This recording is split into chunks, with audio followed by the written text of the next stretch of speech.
زلف آشفته و خی کرده و خندان لب و مست، پیرهن چاک و غزل خوان و صراحی در دست. غزل 26 از حافظ شیرازی رو با هم میخونیم. توی این غزل حافظ یک خاطره رو داره تعریف میکنه از شبی که با معشوقش به وصال رسیده. با من همراه باش، خیلی جذابه. سلام دوستای فرهیخته من سریا سامی، گوینده دوبلور و مجری تلویزیون هستم و اینجا کانال حافظ با سریاست. مثل همیشه اول یک دور غزل رو براتون میخونم، بعد میریم برای تفسیر این غزل و بعد هم تعبیر فال حافظ برای دوستانی که فال گرفتن و این غزل براشون انتخاب شده. با من تا آخر همراه باش، این غزل بی‌نظیره.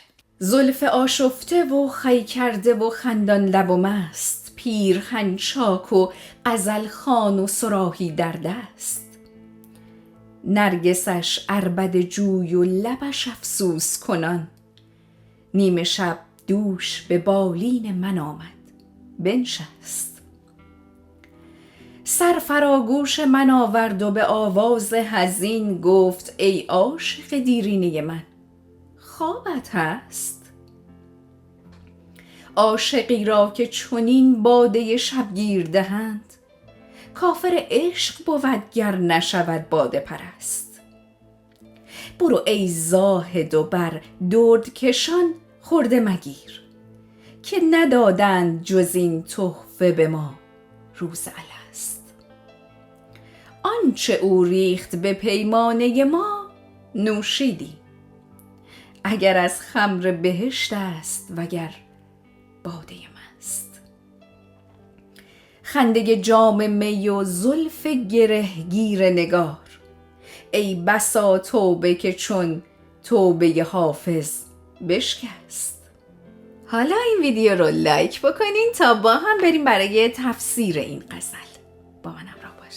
زلف آشفته و خی کرده و خندان لب و مست، پیرهن چاک و غزل خوان و صراحی در دست. معشوق سنگ تموم گذاشته و به وصال عاشق اومده برسه، حسابی مست و همیشه تموم و لباس خوشگل و به خودش رسیده و شرابم که دستشه. و اما اینجا در مورد خی کرده بگیم یا خی کرده یا خیو کرده. این کلمه توی زبان فارسی دیگه وجود نداره، به معنی عرق کردن، عرق. و خیلی کلمات مشابه به این ما در قدیم داشتیم، مثل خواهر یا خواهر یا خویش که الان میگیم خیش، خواهر رو میگیم خواهر رو میگیم خواهر. و خب ساده تر شده و روون تر شده و به این شکل در اومده. اما چون این کلمه وجود نداره به همون شکل خای خونده میشه، در صورتی که حالا اگر که تغییر کرده بود و این کلمه وجود داشت و ما تغییرش داده بودیم، مثل خواهر و خیش هم ما اینو خی یا خی میخوندیم. حالا اینجا چی داره میگه معشوق اومده یک شب پیش من به وصال من برسه، حسابی این زلف ها رو آشفته کرده، بازشون گذاشته. زلف معشوقم که گفتیم پیچ در پیچ و تاب خورده. عرق کردن در شعر فارسی یه جوری اشوه‌گریه و خیلی من توی غزل‌های قبلی هم اگه یادتون باشه، نمیدونم کدوم غزل بود، توضیح دادم که عرق کردن معشوق خیلی دلبریه، خیلی حالا خیلی جالبه، چیز قشنگی بوده و در شعر فارسی زیاد استفاده شده. خب زلفاش که آشفته است، عرقم کرده، خندان لب و مستم که هست، پیرهن چاک، پیرهنش هم که چاک داده و انداخته اون بر، غزل خوان، همیشه همین غزلی که ما داریم میخونیم و بگیم، همیشه بگیم آواز خوان، و صراحی در دست. صراحی اون ظرف‌هایی بوده که شراب رو درش میریختن، جا میدادن و بعدن میآوردن که حالا توی پیمانه بریزن. شراب هم که دستش بوده و هیچ چی دیگه، اومده به وصال عاشق برسه. بریم ببینیم که چه شبی قرار رقم بخوره. نرگسش عربده جوی و لبش افسوس کنان، نیمه شب دوش به بالین من آمد بنشست. خب این غزل از اون غزل‌هاییه که ابیات کاملا به هم ربط دارن و حافظ داره یک خاطره رو تعریف میکنه از شبی که به وصال رسیده. نرگسش عربده جو. نرگس کلن قبلا هم گفتم در شعر فارسی استعاره از چشم یاره. حالا این نرگسش عربده‌جوه. عربده‌جو یعنی که سر جنگ داره و برای جنگ اومده. از طرفی هم عربده‌جویی حرکتیه که مستان انجام میدن. مست ها وقتی مست میشن عربده میکشن. نرگسش عربده‌جو یعنی چشم مستش، با اون چشم مستش اومده بود. قبلا هم این رو گفتم، چشم یار در شعر فارسی وقتی که خیلی میخواد دلبر و اینها باشه مسته و اینجا هم باز از این نام برده. لبش افسوس کنان. افسوس به معنی که زیر لب یک ریشخند داره میزنه، ریشخندی هم داره میزنه. نیمه شب دوش دیشب نیمه شب به بالین من اومد و نشست. حالا ببینیم که این معشوق حرفش چی بوده، انقدر خودشو درست کرده و آرایش و پیرایش و حالا چشماشم که مست بوده و لبش هم که یه ریشخند داشته. حالا چی میخواد بگه؟ بریم برای بیت بعدی. سر فراگوش من آورد و به آواز حزین گفت ای عاشق دیرینه من خوابت هست؟ تو این بیت میخواد بگه که چرا معشوق ریشخند داشته میزده، دلیلش چی بوده. سر فراگوش من آورد، سرش آورد کنار گوش من و با آواز حزین یعنی با صدای نرم و لطیف به من گفتش که ای عاشق من، ای کسی که ادعا میکنی که عاشق منی، خوابت برده؟ خوابی؟ عاشقی را که چنین باده شبگیر دهند کافر عشق بود گر نشود باده پرست. چرا چنین نباشه؟ اگر عاشقی چون منو باده شبگیر یعنی می صبحگاهی، شراب صبحگاهی بدن، حالا مگر که به حافظ، به اون عاشق شراب صبحگاهی دادن؟ نه، وجود خود یار یک نوع شراب صبحگاهیه که سرمست میکنه عاشق رو. وقتی که این شراب صبحگاهی رو به عاشق بدن معلومه که اگه که باده پرست نشه کافره. من که باده پرست شدم، اما اگه نمی شدم کافر بودم. یعنی حق دارم که می پرست بشم و تمام شب رو بخوابم و در خواب به سر ببرم. برو ای زاهد و بردود کشان خورده مگیر که ندادن جز این تحفه به ما روز الست. درد کشان، درد به معنی باقی مانده شراب هستش، اون ته مانده‌ای که از شراب میمونه، ناخالصی داره و معمولا نمیخورنش، میذارن میمونه. حالا در قدیم کسانی که به میخانه میرفتن و وضع مالی خیلی خوبی نداشتند، افراد ثروتمند که می اومدن شراب میخوردن، اون ته مانده، اون درد شرابشون رو میذاشتن میمونده و اینها میرفتن ته مانده شراب اونها رو میخوردند. حالا اینم گفتم اینجا اضافه بکنم، درد به معنی باقی مانده ته شراب هستش. اینجا سری میگه که ای زاهدی که مدعی پرهیزکاری هستی و شراب رو ممنوع میدونی و خوب نمیدونی، به من خورده نگیر، به شرابخواری من خورده نگیر.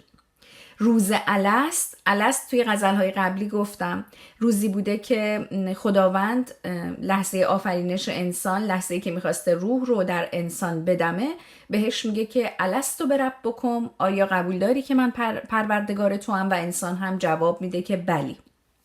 این همون عهد و پیمان بین خداوند و انسان در روز آفرینشه. میگه از همون روز آفرینش که خداوند من رو آفرید جز این تحفه به من نداد. این سرنوشت منه، این تقدیر منه و خداوند این رو توی تقدیر من گذاشته. غزلهای قبلی هم باز گفتم که یه جا حافظ به خداوند میگه که گر تو نمیپسندی تغییر کن قضا رو.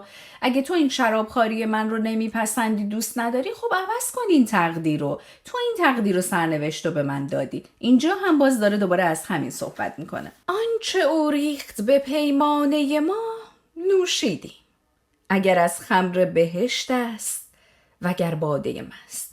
اینجا باز دوباره حافظ داره خودش رو توجیه میکنه و همه چیزو گردن خدا میندازه. میگه که آن چیزی که اون به پیمانه من ریخته من اون رو خوردم. یعنی خدا این رو توی تقدیر و پیمانه من گذاشته، کنایه از این که خدا این سرنوشت رو برای من قرار داده. ای زاهد خورده مگیر. خمر بهشت بوده یا باده مست بوده، هر چیزی که بوده، خمر از یک واژه ریشش از یک واژه عربی میاد به معنی آنچه عقل رو میپوشونه. حالا هر چیزی که بوده، می بوده، خمر بوده، هر چیزی که بوده، به هر حال این تقدیر و سرنوشت و خدا توی کاسه من گذاشته و هر چیزی که اون گفته من اطاعت کردم. میخوای ایراد بگیری از خودش بگیر. خنده جام می و زلف گره گیر نگار، ای بسا توبه که چون توبه حافظ بشکست. باز دوباره داره خالی میکنه روی یکی دیگه. میگه توبه های بسیاری در این دنیا شکسته شده، همینطور توبه حافظ. به وسیله چی؟ به وسیله دوتا چیز. خنده جام می، یکیش اینجا به معنی انعکاس نور در ظرف و جام شراب هستش، یکی هم به معنی لحظه‌ای که شراب در لبه شراب رو میریزن به لبه جام و اونجا حالا خیلی وسوسه انگیز به نظر میاد. زلف گرهگیر نگار چیه؟ همون زلفی که توی غزلهای قبلی هم در موردش صحبت کردیم. زلف معشوق، زلف یار در قشنگترین حالتش مخصوصا در قدیم مجعد بوده و گره خورده و مجعد بوده، مخصوصا وقتی که حالا میبافته و اون بافت رو باز میکرده و اون مجعدها و اون گره ها بیشتر میشده. میگه این دوتا توبه منو شکست. یکی این خنده‌ای که لب جام میزد و یکی دیگر هم زلف بی‌نظیر و گره خورده و مجعد یارم. دوستای خوبم، خوشحالم که تا اینجا همراه من بودین. یادتون باشه که حتما کانال رو سابسکرایب بکنین تا همدیگر رو گم نکنیم. غزل به غزل بریم جلو تا یک دور همراه هم حافظ رو بخونیم. بریم برای تعبیر فال حافظ برای دوستانی که فال گرفتن و این غزل براشون انتخاب شده. ای صاحب فال، توبه کن و هرگز توبت رو نشکن. خیلی اینجا حافظ اشاره داره به اینکه درگیر زیبایی‌های دنیا شدی، عیش و نوش و مستی و یار و حالا اینجا به اصطلاح گفته میتونه برای تو متفاوت باشه. درگیر ظواهر زندگی شدی، درگیر مادیات شدی و از معنویات دست کشیدی. به خدا توکل کن، راحت رو عوض کن، توبه کن و سر اون وفا و عهدت بمون، توبه رو نشکن که خداوند در این صورت همراه توست و تو رو یاری میکنه. من هم برات همچین آرزویی دارم، الهی که همه چیز برات خوش باشه. خب دوستای خوبم، امیدوارم لذت برده باشین. یادتون نره برام کامنت بذارین، کامنتاتون رو با عشق میخونم و با عشق جواب میدم. غزل 27 از حافظ رو اینجا براتون میذارم، امیدوارم ببینید و لذتش رو ببرید. تا غزل بعدی، خدا یار و نگهدارتون باشه.